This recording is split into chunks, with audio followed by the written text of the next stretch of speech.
The views and opinions expressed on this program do not reflect the company, owners, management, staff, clients, or partners.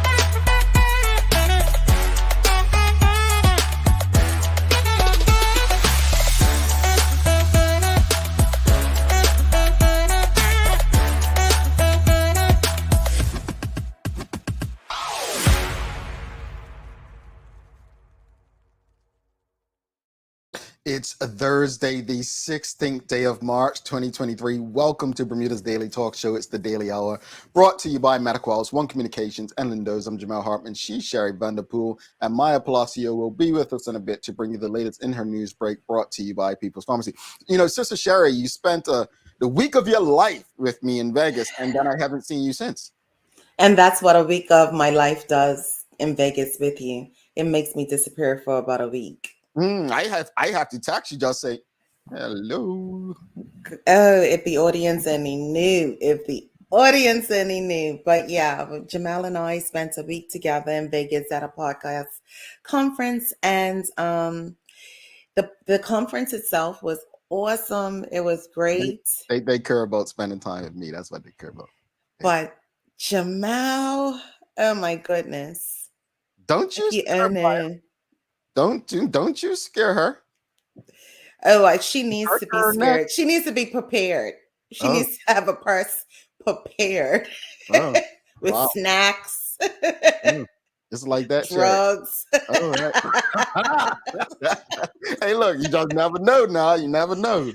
Listen, no, it was a great time. It was a great time. Okay, she had a great time, so great that I ain't heard from her since, folks. Anyway, Larry Marshall Jr. says, "Morning, guys. Shut them down, Sherry." Yeah, that we found out about shut them down, Sherry last week. Drop the they don't want the Hartman bounce this morning. No. And I'm gonna shut Larry down too, because I heard a little bit of his conversation yesterday. But I'll deal with that on the side. Or was it Tuesday? I mean, I'm not snitching on Tuesday. Yeah, it was Tuesday. I did hear him mention your name, and I was like, if that were me, Sherry would be in the comments. And I was wondering, like, I was driving, and I was like, did he really? I said, okay, Larry. He said something, but I mean, actually, I don't remember what you're talking about, Sherry. What did he say? I never heard him mention your name. But Jamal, real quick, have you recovered from this times and daylight savings? No, I have not. No. I actually, I'm being little TMI right now. I actually went to I didn't even we haven't spoken. No, I went to try to go get a medical marijuana card the other day because I was just like, something's going to listen. I bought a good night oil yesterday with hops, valerian root, and chamomile. Like I'm like, listen, because I gotta get this reset. Yeah. It's been early days, long nights. Like I've been very busy this week. Sherry, you brought something to my attention last, like, you know, folks, listen to your bodies. We have to do that, but the time zone was so incredibly different. Like Sherry and I didn't make it to any of the networking party events. Like, let me be clear. We didn't make it to any of those because they were like 7 o'clock. No, 7 o'clock over here is what, 11 o'clock, whatnot, or 10 o'clock. Like, folks, you know me. I had a young colleague ask me yesterday. Took him to lunch. Well, he took me to lunch. He paid, but anyway, we went to lunch, and he said to me, he said, "Look, man, just got a question. How do you manage to stay so organized?" I'm like, "Me organized?" And I said, "What do you mean?" He says, "You just everything's like so routine." I said, "Because I'm very strict about my routine." I said, "Me in bed 9 o'clock every night. Now, because of you all, I don't get to go sleep as early as I used to, but 10 p.m. still my bedtime. 5 o'clock, the alarm goes off. I have to be jogging by 5:30. and brush teeth, do what I'm got to do, whatever. But I said it all starts with like how I start my day really determines how routine I'm gonna be. Like if I get, I have to do certain things. Like with this show, we all know this has to take place for me to get on this show and do this to happen. But it's all in the routine. And I tell you what, when you go through those time zones and you have different stuff, your body, man, you gotta listen to your body. It's 7 o'clock in the morning. I was starving. I was like, why am I so hungry? It's lunchtime for my body. And having 2:30 sitting up there going do. Yeah. 6:30, 7 o'clock. So yeah, it definitely has thrown me for a loop this week. And by the way, the doctor weren't in for me to get my card the other day, folks. So I don't have my medical card yet, my medical marijuana card. God. Oh, don't worry. You ain't gotta. I still ain't smoked my first joint. But anyway, folks, greetings everyone, and thanks for making us part of the daily routine. A good one today, as we welcome Alisha Mecene. I think I pronounced it right, Mecene. And we're discussing emotional wellness and just mental health, folks. And we enjoy these conversations because we are hopeful that these are helpful conversations. The Daily Players are named that place today. Why couldn't I have Fat Man Scoop yesterday? Oh, Fat Man Scoop. Tamara didn't know who Fat Man Scoop was. I know. I was concerned. I really was concerned. We're working on her. Make sure you subscribe to our website to follow us and follow us on social media to stay up to date for all that we have going on. Help us grow beyond the mic as we do our part to improve the community. And this conversation this morning is probably one of the most important for our community. Well, just a few weeks ago, I believe it was reported that a gentleman, and I guess his name's public. I know they sometimes don't share names, but a gentleman was his name was Mr. Muhammad. I don't know how Suja Muhammad was convicted of touching two schoolgirls for a sexual purpose, and that happened in 2021. And apparently, he had been released early from prior convictions without warning to the public, according to the Royal Gazette, from a 10-year prison sentence for molesting a 7-year-old girl. Well, before that jail term, he was convicted of touching a 10-year-old and intruding her privacy by trying to kiss her on the mouth after she turned 11. And we've had Kelly Hunt, who is she's the executive director of Coalition for the Protection of Children. I just want to tell people, you've got to read beyond the headlines, right? Because you would believe that basically she just said, oh, send these people overseas. That's not what she said, right? But I think it's a valid question. What should happen to people who've been convicted of pedophilia after their release from prison? And she had some proposals. Everything she said in the article, and then she had an opinion piece, but everything she said, I think most people would agree that Bermuda cannot turn a blind eye to the harsh reality that there are predators among us. We can't. We've been turning a blind eye to this pretty much for Bermuda's existence, right?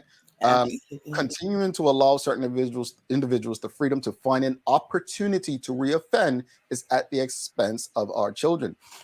Some proposals: a reassessment of sentencing guidelines to better reflect the seriousness of sex crimes against children, improved tracking and supervising of offenders returning to society, including the widespread use of electronic monitoring devices. Clearly established exclusion zones, a ban on convicted pedophiles living in a household with children. Interesting. Wonder if that includes their own children, but at the end of the day, people sometimes are convicted for doing it to their own children. The refusal of bail for anyone accused of a sex offense involving a child. Now, from her actual opinion piece, if you didn't see it, just go over some things. She said, improve the tracking and supervising of offenders re-entering society. Yes. Bail provisions, we touched on that. Implement a clear procedure whereby before release, victims and their families are notified that the offender/perpetrator is re-entering society. I think the most crushing thing was a post I saw many years ago from a young Bermudian lady who actually went out and passed her offender. Yeah. I could not imagine. And Bermuda's so small. The other one said sentencing guidelines should be assessed to better reflect seriousness of the crime against children. Right. Now, she did say, last resort, right? That we could consider, right, in instances where a person is a proven repeat sex offender and the risk of public safety is clear, alternative arrangements need to be established. This could be in the form of a prisoner exchange program where particularly dangerous individuals are sent to jurisdictions with the capacity to ensure exclusion zones and restrictions. Bermuda is too small to effectively restrict the movement of a motivated predator. Now, that's what she said, folks. That's what she said. She didn't say just ship them overseas. It was like last resort. We can consider a prisoner exchange program, right? Now, why is context and language so important, Sherry? Because there's unfortunately there's rights in this. You can't just ship something. First of all, who's going to want to take this level of criminal? That's the first thing we got to think of. Right. I mean, you can't get in the U.S. with a little small poke of weed in your record. You can't do it, right? So that's one of the things. The exchange program may be something that may work. It may work. So the question of the morning after all that, folks, is what can we do to protect the community from pedophiles after they're released from prison? Because I think what Ms. Hunt is doing is speaking for so many vulnerable and saying we have not done a great job of protecting people. If someone can get out early release and reoffend, what can we do? Excuse me. So Jamal, for me, this has been something that I've spoken about with others for years. One of my first jobs of employment here in Georgia in 2001, I believe, was working as a counselor/therapist dealing with sexual deviancy. Most of the time, the persons that I did see were persons that were on parole. And as Ms. Hunt said, exactly, there are guidelines and rules that need to be abided once a prisoner is being released. One of those is to be in treatment for the duration of their release, duration of the parole. The other part of that is exclusion from zones, exactly what she said. Offenders weren't allowed to go to any playgrounds, any restaurants that had playgrounds, i.e. any fast food restaurants. When we talk about releasing back into the homes, we talked about alarms on doors. We talked about not living in the home for a period of time. So when we talk about Bermuda, it is difficult when we look at proximity. But what is being done? Are there social workers or officers going to the home to see what is the layout of that home? Is that home the gathering place for events? Is this an area? Are they located right next to a school? What are we doing during this time that they are there to set them up for and set us up for protection and for some success? Treatment is ongoing. This is not something that is curable. That's my belief. Well, it's not curable. Is it just your belief, or is it proof as well? I mean, your belief is actually backed by data. I'm pretty sure data was shown not long ago, at least in the U.S., that this has not been curable. Like the percentage, and I don't remember the exact numbers, folks. So forgive me. I know Maya likes to go check that stuff out and research while we're talking sometimes, but I know it was a percentage shown some years ago that the likelihood of reoffending was very, very high. Very high. It's the same thing of substance abuse, Jamal, that if you don't receive treatment for the remainder of your life, the likelihood of you reoffending is very significant. Yeah. There are many different treatments within the programs that you can do. You can test for someone's arousal and Mhm. figure out how to interrupt that arousal by different methods. Mhm. There are so many different things that are out there.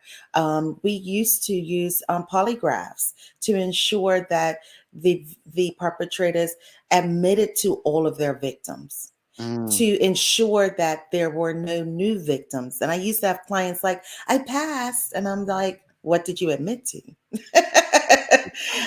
Like as if it's some school exam, folks. I'm Yeah. gonna go to the Instagram because we had a poll running, Sherry. Hmm. We had a poll running, and so the poll basically was asking, should pedophiles be sent overseas after release? We don't have the characters to ask the question we have this morning, and it was interesting. Wow, this is one of the most looked at posts we've had on our Instagram.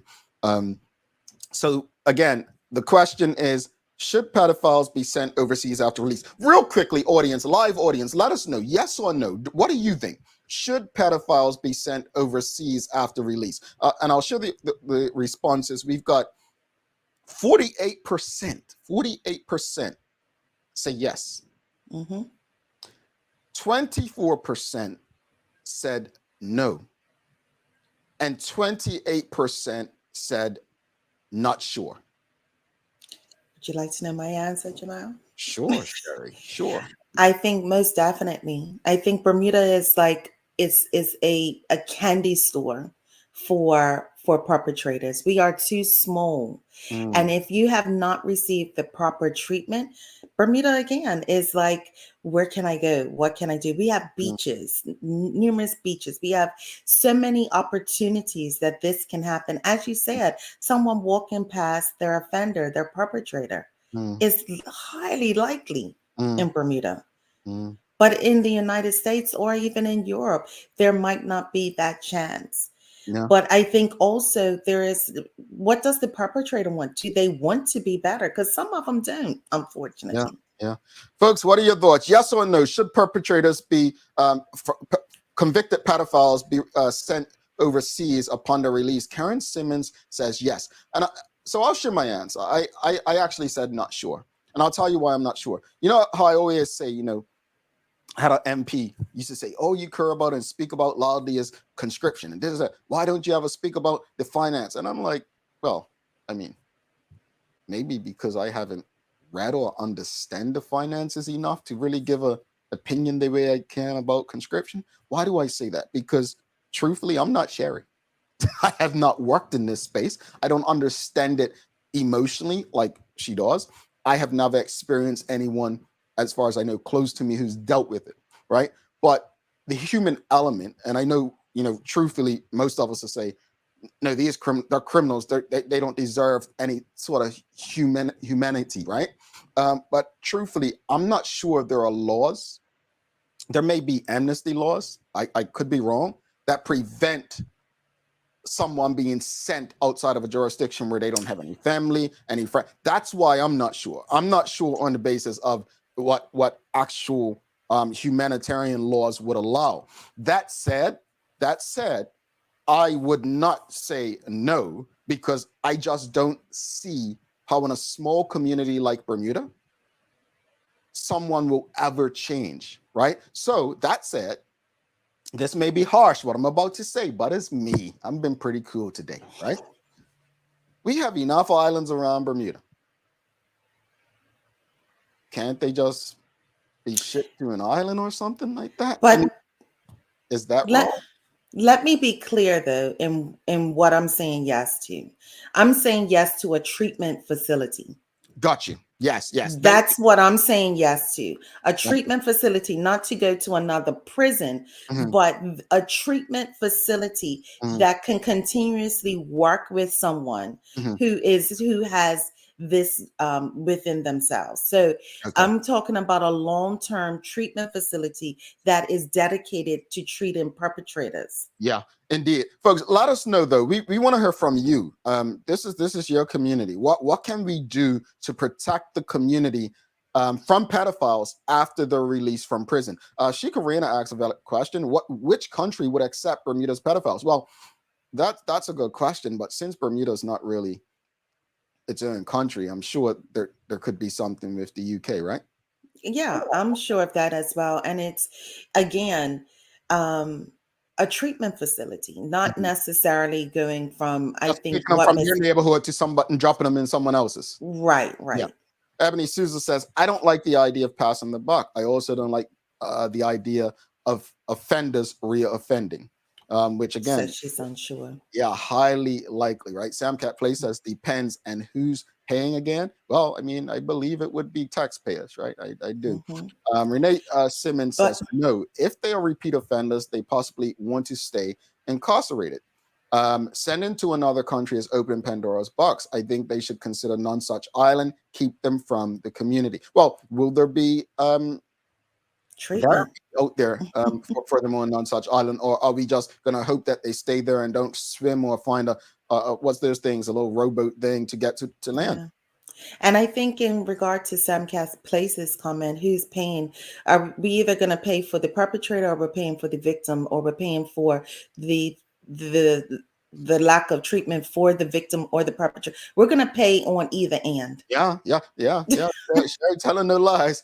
Aaron Smith says, I don't know. I'm torn. While it sounds good, I don't believe in sending problems away without proper rehabilitation. We need to learn how to address it on island facilities, etc. Some people may not want to change or be helped. I agree with you, Aaron. Mhm. Aaron. It's almost like raising your own children. It's like, you just don't want to send them to be someone else's problem, right? Mhm. I get you. Sam Cat Place. Oh my word. We're gonna go to Maya on this comment. She says they need to be medically fixed, and you know what I mean. My goodness. And I just want to say something before we let Maya and Jamal. And I don't want people to believe or think, if anybody was molested or touched as a young child, that they become this. And that's a Mm, whole nother mm, conversation. mm, Because mm, I tend to believe that people believe that. It's mhm, like, if your parents are alcoholics, you're alcoholic. That's not necessarily true. mm. You know what I mean? So Mm. I want to leave Yeah. everyone with that thought. All right. Let's bring Maya in and see if she's got any more to add to this conversation.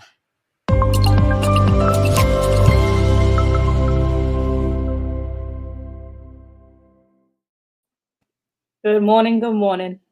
Good morning to you, Morning, Maya. Maya. How are you? This conversation gets me so heated. Like my blood is like burning. Like my skin is like hot right now. Let it out. Let it out. This is the platform to let it out. What bothers you most about this conversation, if you want to share? Conversation doesn't bother me. It's the act of it. It's knowing that we have to have these conversations pisses me off, because there's people out there doing this to innocent children. Like it's I think pisses me off. I think so for me, it didn't my personal experience with it, and I've spoken about this. My personal experience was more in the public realm, right?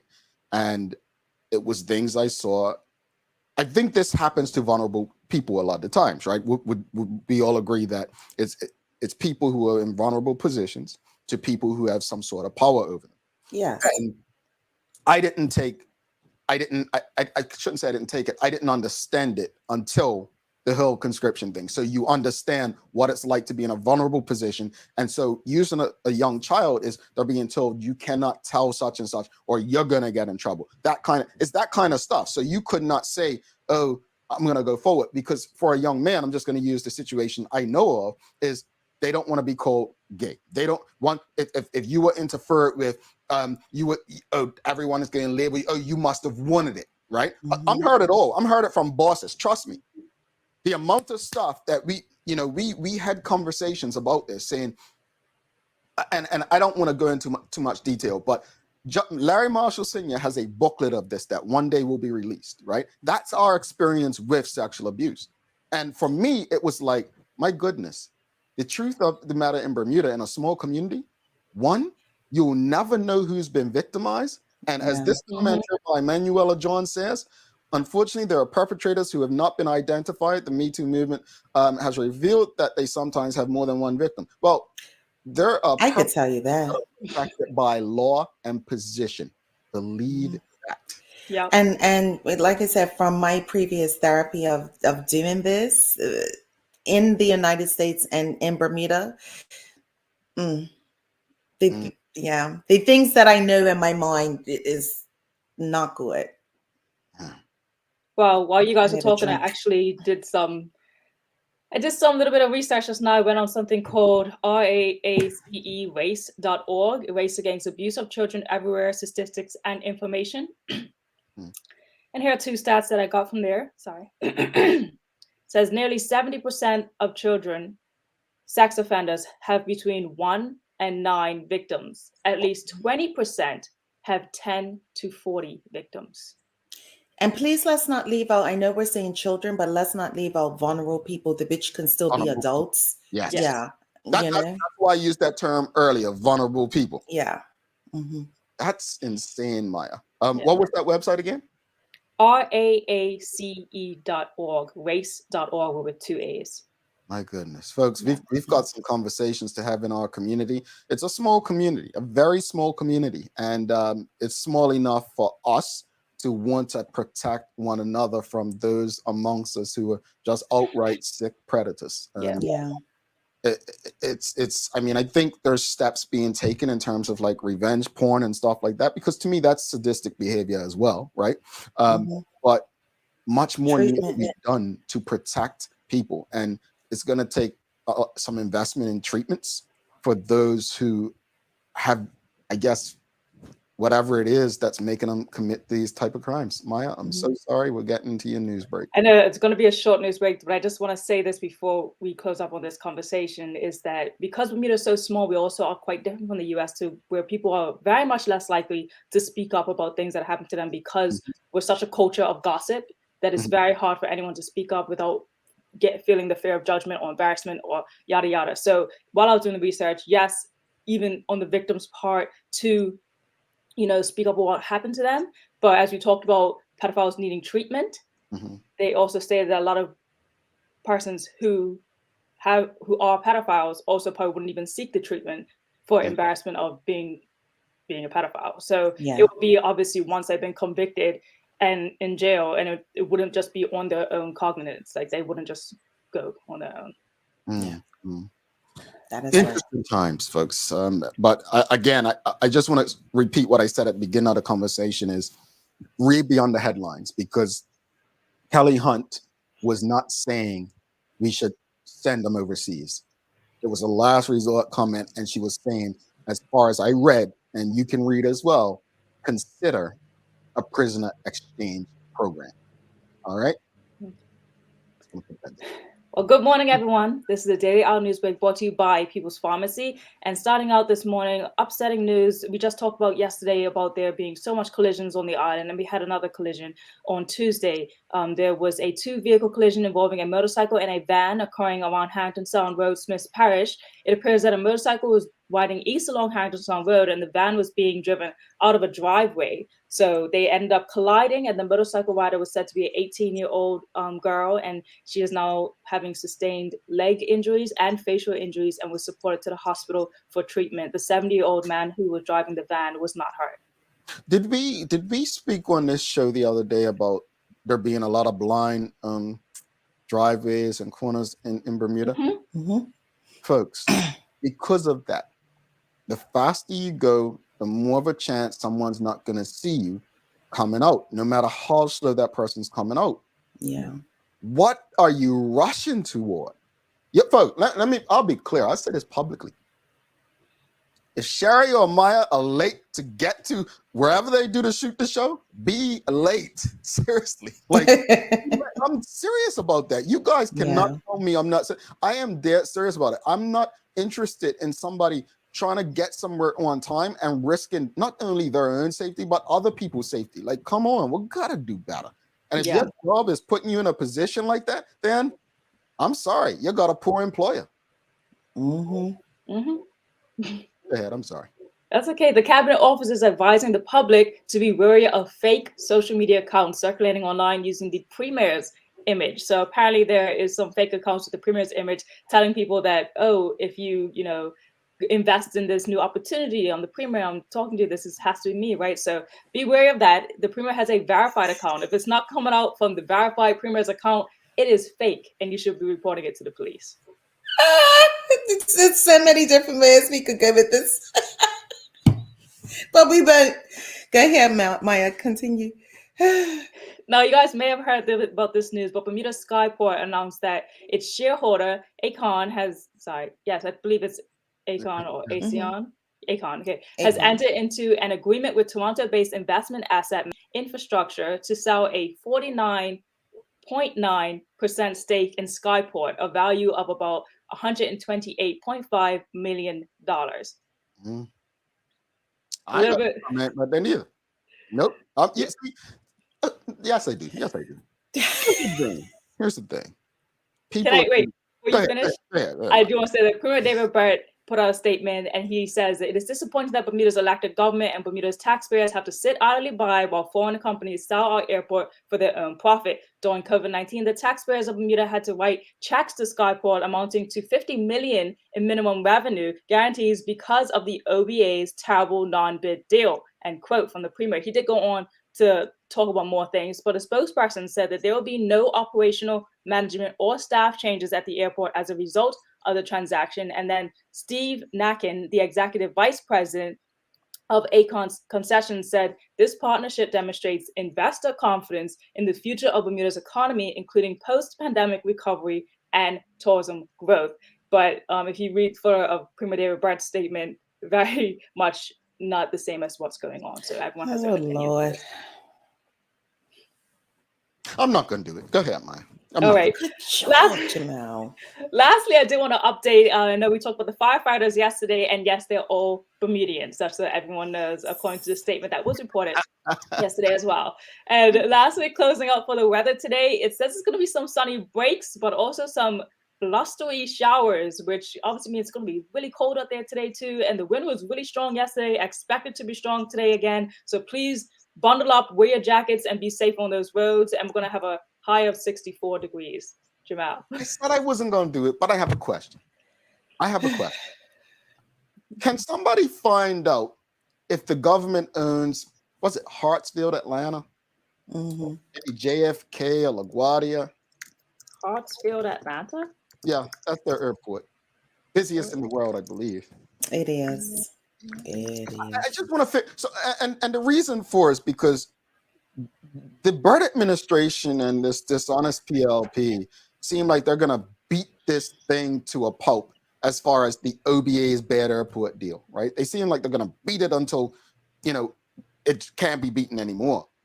And I'm just wondering what governments still operate and own and invest in their own airports. I'm curious, and I'm not saying it's not done, because if the Aecon sold 49.9% or whatever it was, then could not the government of Bermuda have paid that, or were they not involved in the bidding process? Or you got what I'm saying? Were you willing to buy it? No, again, they're going to go back. It was a bad deal when it was.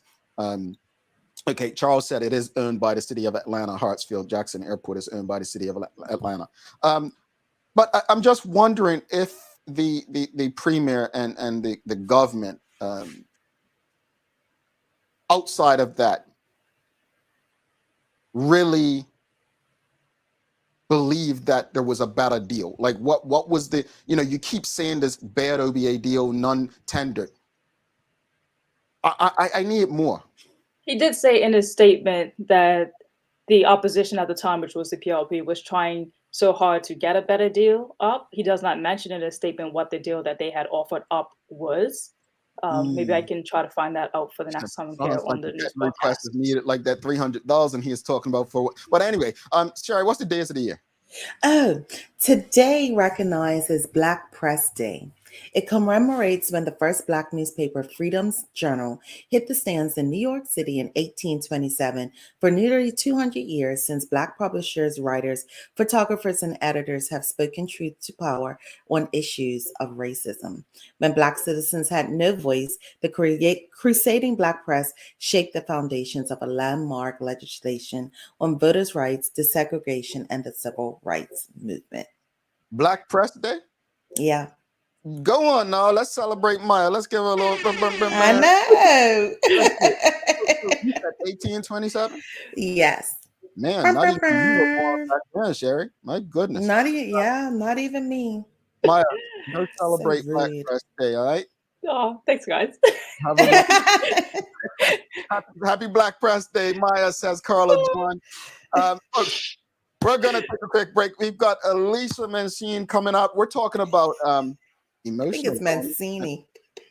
She told me before the show, and I forget. So she's going to correct me while we're on air. Look, we're going to take a quick break, come back, and have a good conversation about emotional wellness and mental health, folks. Stick with us. Yeah, first time.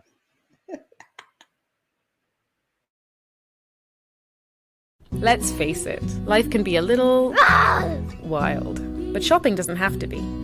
I choose People's, so that whether it's a prescription that needs to be filled, a toy for my little terror, or a gift for a new addition to the family, we'll see about that. Everything's available in one convenient location. Some call it People's, I call it my one-stop shop in the city. People's, we're here for you.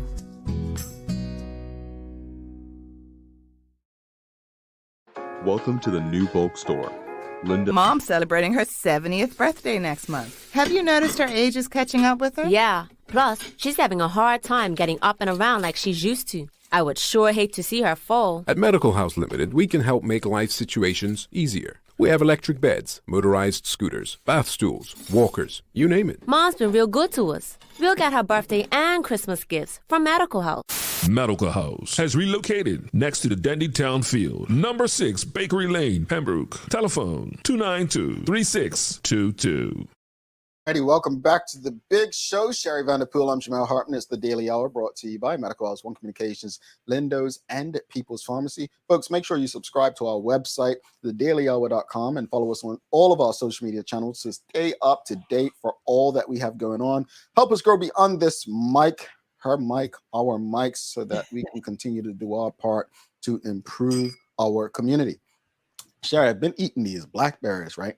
And it's stuck all in my teeth. And I'm like, trying to get them out so no one could think I'm chewing or something. But man, they're such annoying fruits, you know? It's that and strawberries that got me. And Yeah. I don't feel right. I gotta dig it out, and I might as well just eat popcorn if that's the case. Shucks, getting stuff stuck in between my teeth. Anyway, we've got a very special guest coming on, folks. Hey, do us a favor. If you appreciated this morning's discussion, give us a thumbs up, a love, a like, but make sure you share this conversation because we have a lot of wellness conversations. We have these community conversations. I'm going to tell you something. They're much better than those COVID press conferences. I know you all used to be entertained by them and just go on them so you can argue with people in the comments about what David Burt said, what Trevor asked, but these are the conversations you definitely need to be involved in. it used to be like a soap opera. Literally, right? But I say this out of respect. Our community is damaged. Our community needs healing. These conversations are for our community. So without further ado, let's bring in Alisha. I'm going to make sure she tells me her last name before I say it again. Let's give her a warm TDH welcome, folks. Hey there. Good morning. Good morning. Alisha Mecene here. Thank you so much for having me this morning, the Daily Hour family. That's it. Mecene, and she did tell me before the show because I asked her, right? I said, Well, when you said it, I'm like, I'm sure it's Mecene. I am You had it. positive. You had it, Sherry. As I do, Alisha, as I do, Mecene. As you often do, right? I often do. she usually gets one right on the test, you know. I mean, It's the important one. yeah, this is true. Thank you so much for joining us. You're doing a lot of great things out there. But for those who don't know, just tell us a bit about your background and what it is that you do. Yes. So I am the founder and psychotherapist of the Emotional Wellness Boutique, and we offer online psychotherapy sessions for women and girls ages 13 and up to bring healing, strategy, and advancement. And I've been a psychotherapist for about 16 years now. And I truly believe that therapy is for everyone, whether you're looking to reduce symptoms of depression or anxiety or coping with trauma, as you were talking about earlier, or wanting to learn more about yourself, increase your overall well-being or performance. You know, therapy is applicable, right? There's a safe space for you here. And part of what we do at the Emotional Wellness Boutique is we are Bermuda's first and only Bermuda-based coordinator for Postpartum International. So we also provide support for what's called perinatal mental health. And I think that's a whole nother conversation that's seldom talked about.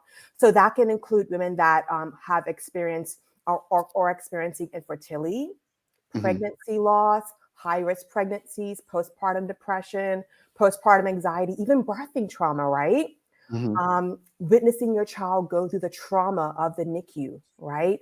So these are all different types of focuses that we offer, in addition to what we're doing now. So community education, right? So forgive me though, but because this is the first time I've heard of the term, is it psychotherapy? So, yes. So therapy. So there are different types of therapies, right? You can go to occupational therapy, physical therapy. So psychotherapy allows us to kind of localize what the therapy is focused on, which is emotional wellness and mental health. So thank you for asking that. No, I understanding terms is so important. Let's speak about this a bit, but just explain, coming from your background and some of the things that you do, what is emotional wellness and mental health? Like what does that mean to you, and in that space? Yes.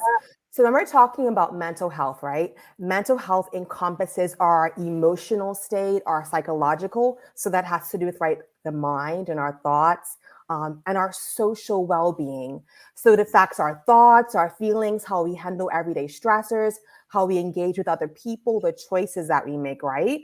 And sometimes when we're talking about mental health, it can be helpful to talk about, so what are some signs? What are some indicators that there might be strain in our mental health? And so I would love to engage the audience around this before I start to share. So please connect in the chats, comment. What do you think are signs or indicators that our mental health might be strained, right? And I'll take a shot at this. Please tell me what you think. Honestly, something that someone told me some years ago. Someone that always seems overly happy might be going through something. And it's interesting because we've always taught us the people that seem miserable or grumpy or to the corner, but someone who always is like overly happy, that may be a sign of something. But Nicole Walker has a response. She said mood swings. How about that?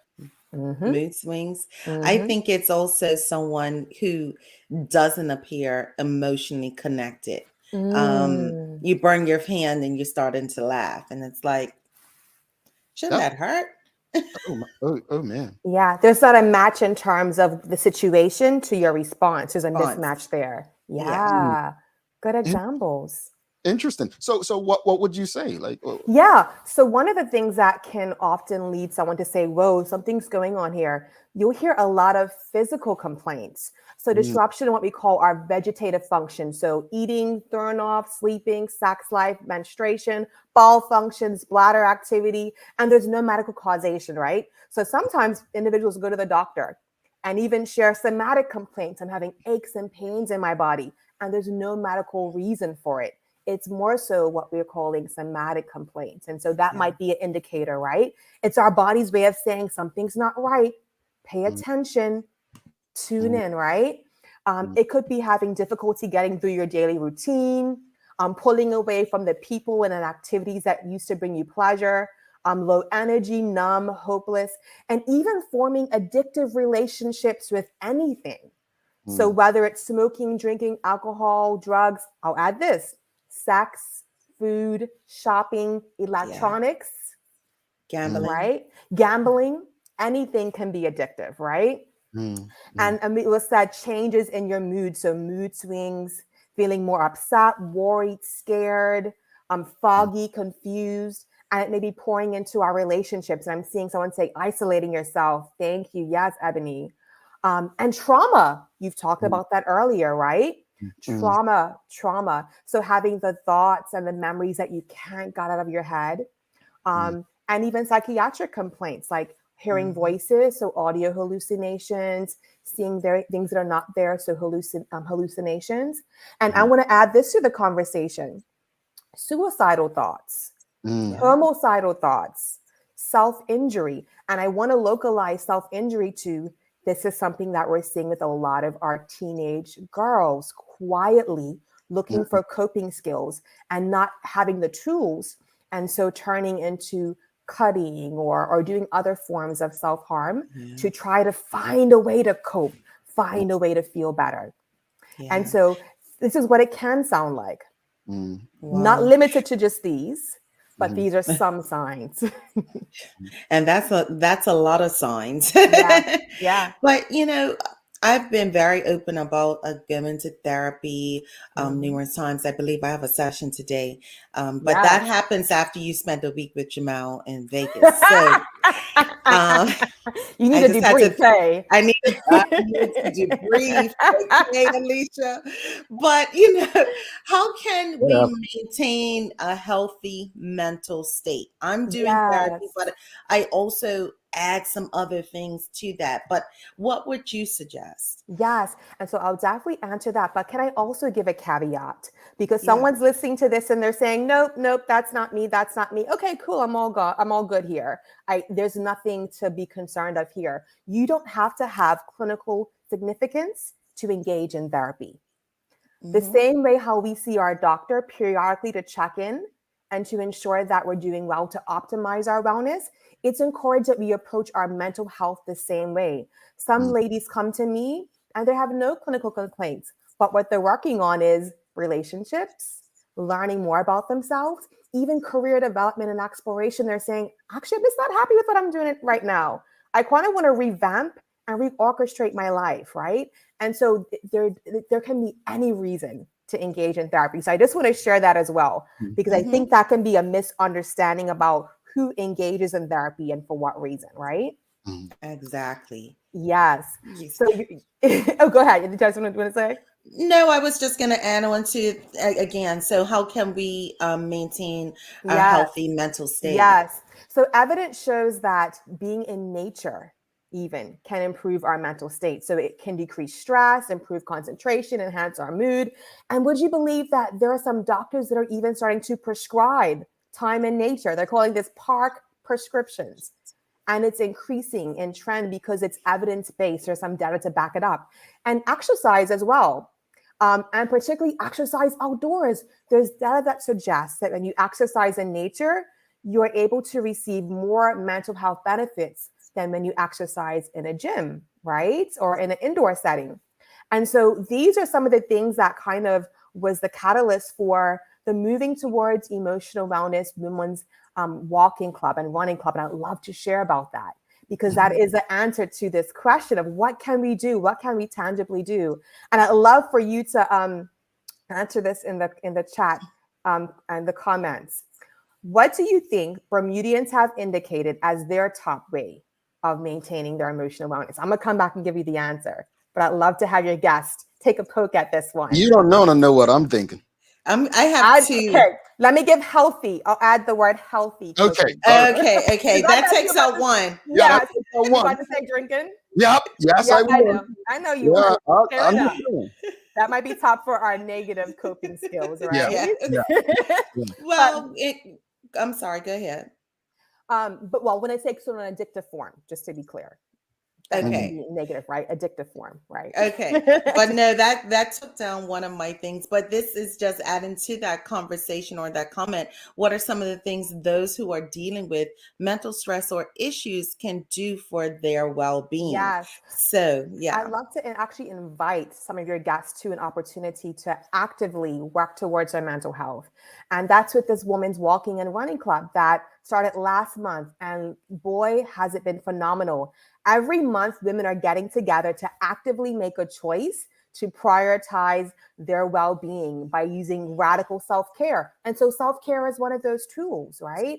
And being able to rejuvenate their mind and body and nature together with other women are one of those ways in which we can optimize our mental health. I'd love to give a quick shout out to our ladies that are part of the Moving Towards Emotional Wellness Tribe.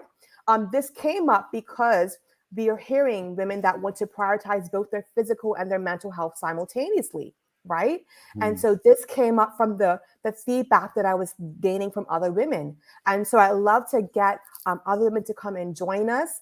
We're having our next walk this Saturday, right? This Saturday, there's a surprise adventure what it looks like is we walk together, we connect with each other. Each week, I provide them with multiple therapeutic tools that they can use in their own individual time. And it's been a phenomenal experience. It's stroller friendly because we want to not forget the moms that are feeling isolated and disconnected in their movement into motherhood, and they can feel like, where am I going to take my kid? I have the kid that I need to take with me. Yeah. So a lot of these things. And so we're trying to reduce the barriers, right? Reduce the barriers to persons getting what they need. Would you like to hear what some women have been saying about this so far? Would you like to hear? Oh, of course we do. Of course. Okay, so some of the women have been sharing that it's been inspiring, relaxing, monumental, motivating. One of them said it was honestly a great experience and a way to connect like no other experience. That it helped her to prioritize time to carve out her well-being. She felt welcome, encouraged, empowered. That's what we want. Yes. Empowered to make her priority, her mental wellness and her emotional wellness a priority. And one of our ladies actually said that after our event in February, she engaged in a wellness activity that she had been contemplating for 18 years. And she did it after our first walk. And so there's no restriction in terms of physical fitness. As long as you can walk, you are welcome to come. I am not a fitness coach. This is not a weight loss journey. This And is I could not. tan. Yeah. Some people did answer your earlier question. Trevor and Trotty and Shikarina asked, was it walking one of the solutions? Or How did you guess? Yeah, they walking. So Real walking and exercise.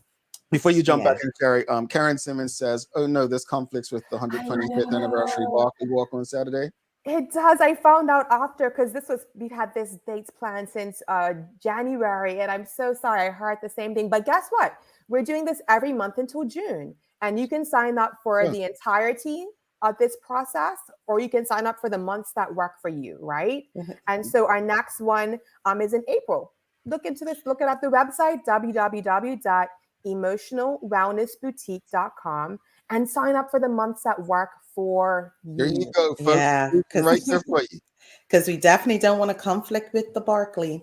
But nevertheless, look, I'm wearing my Alisha, green too. And actually, I'm on Gold House, so sorry. you're a Barkley for the wrong person colors. too. Jamel, she's a Barkley person too. Not alumni, but that's also one of the places where I get to serve as well. So I'm on the Gold House. Okay. Well, Alisha, why is it so important for us to take mental health so seriously? Yes. Because I always think that we're like one step, we could be there. Yeah. Very easily. Yeah. Yeah. So I also want to add this question to the audience. Why is mental health important to you? Right? Why is it personally important to you?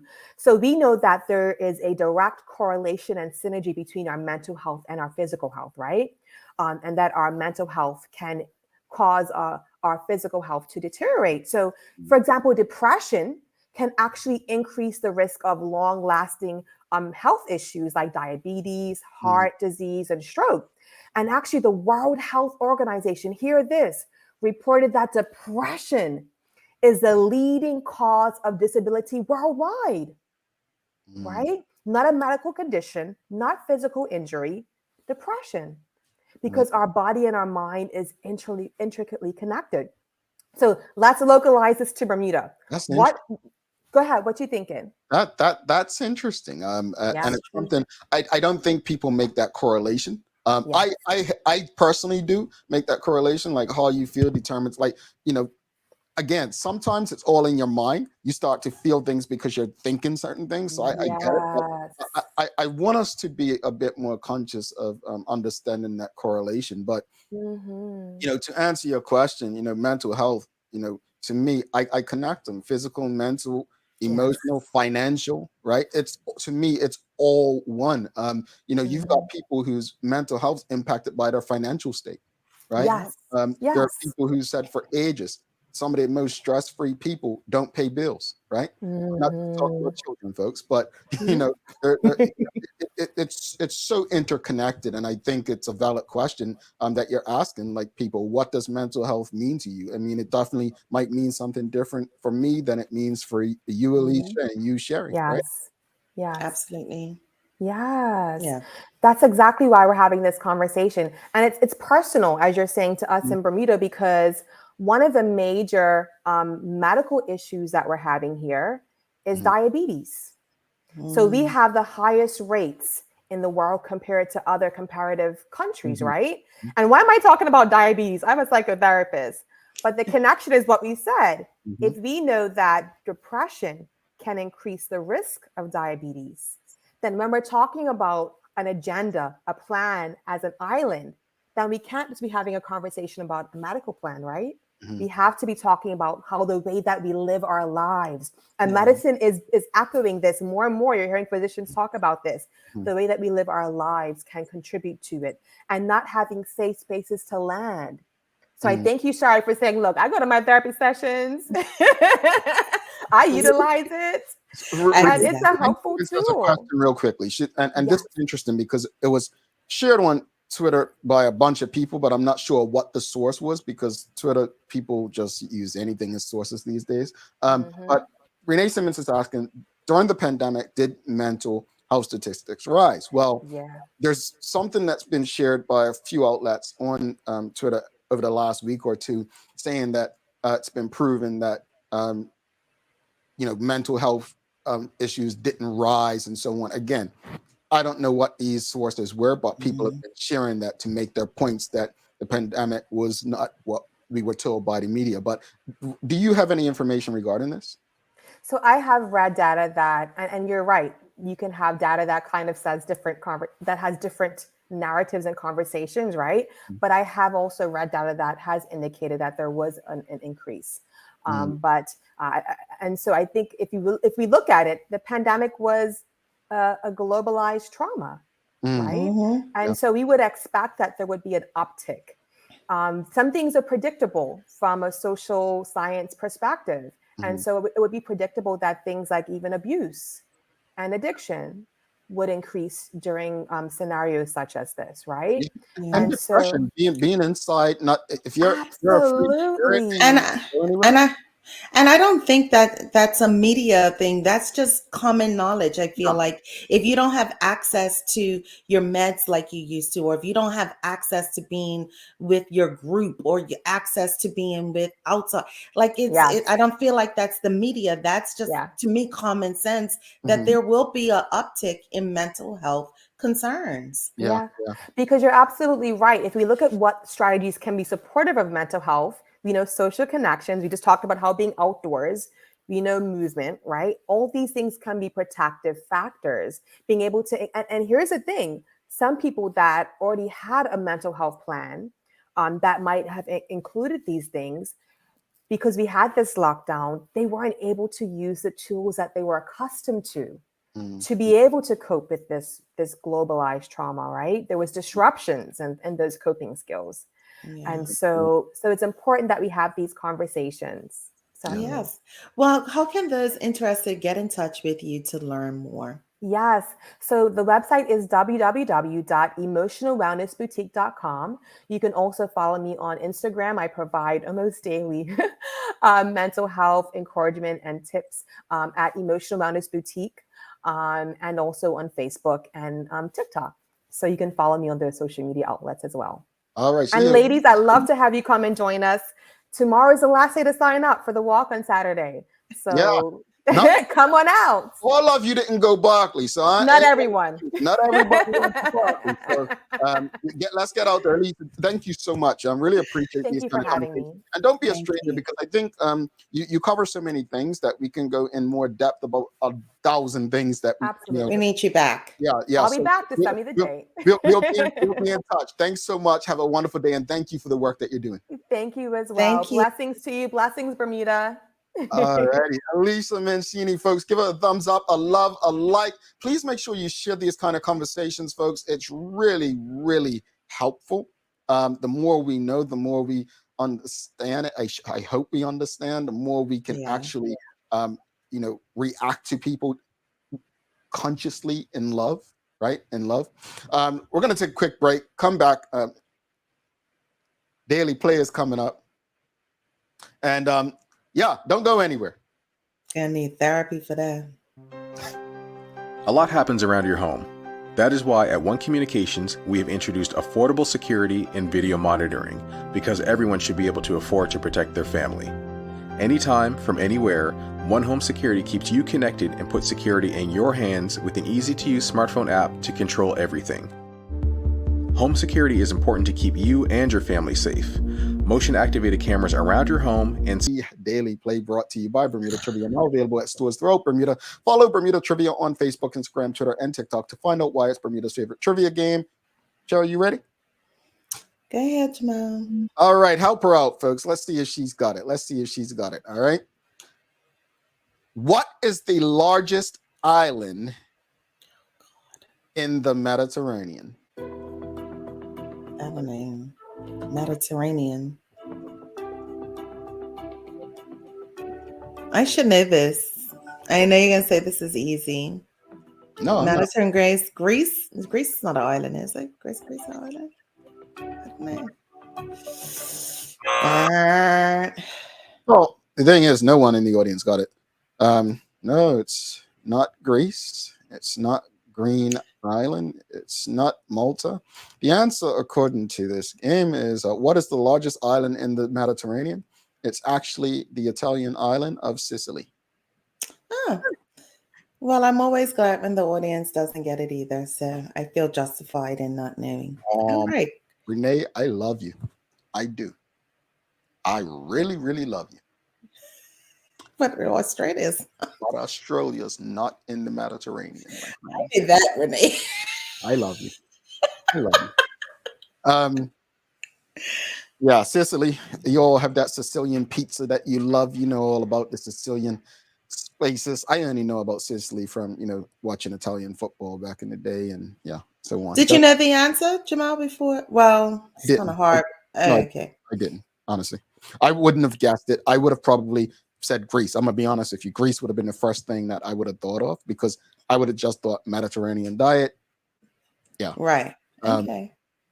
So let's wrap it up. We had a discussion this morning about what we can do to better protect people from sexual predators once they're released from prison, and then obviously a very healthy conversation with Alisha Mecene. I think I said it all, Jamal, in the beginning, and echo what Kelly Hunt has proposed as well. We need to find ways to continuously protect those who are vulnerable from predators, and that means implementing, as we said, devices, implementing ongoing treatment. Treatment. And if that means treatment needs to be done abroad, then why not? We also need to ensure that the vulnerable are protected in every type of way. And if that provides counseling as well, then that should be it as well. As far as Alisha Mecene, she that was an awesome conversation. That is right in my wheelhouse. And we need to take our mental health seriously. We need to pay attention to those physical components. That can be something that is really within our mental and emotional state. So I enjoyed every bit of this conversation today. Yeah, I want to go back to the, I can't disagree. I think word for word, everything Sherry just said, I can just say ditto and just be done with it. But I just want us to be very conscious when thinking about sexual predators. For me, it's always about the victim first. Yeah. It's always about the victim. And to me, whatever the punishment or treatment is should reflect the victim. We have to remember Bermuda is very small, and it's heartbreaking knowing that people who have been victimized have to cross paths with the people or persons who are responsible for changing their lives or damaging their lives forever. So I don't know the answers as to what should be done, but I think through conversations like this, I'm being educated by people like Sherry and others who have experience with this, and can give me a better perspective and understanding of what exists, what goes on, and how we can make it better. As far as Alicia, I appreciate conversations. As a somewhat troubled child being in therapy at such a young age, I understand the benefits of it, right? And it took a parent who was willing to, say, you know what, we got to do this. We got to save this boy and whatnot. And why do I share that right now? I share that because, yeah, it seems embarrassing, right? Oh, you don't want to go to therapy, or people. We're living in 2023, folks. Listen. 2023. When I was going to therapy as an awareness, when it was even more frowned upon. At the end of the day, your mental health is more important than anyone else's opinion or perspective of your life. It's yours. Take care of you.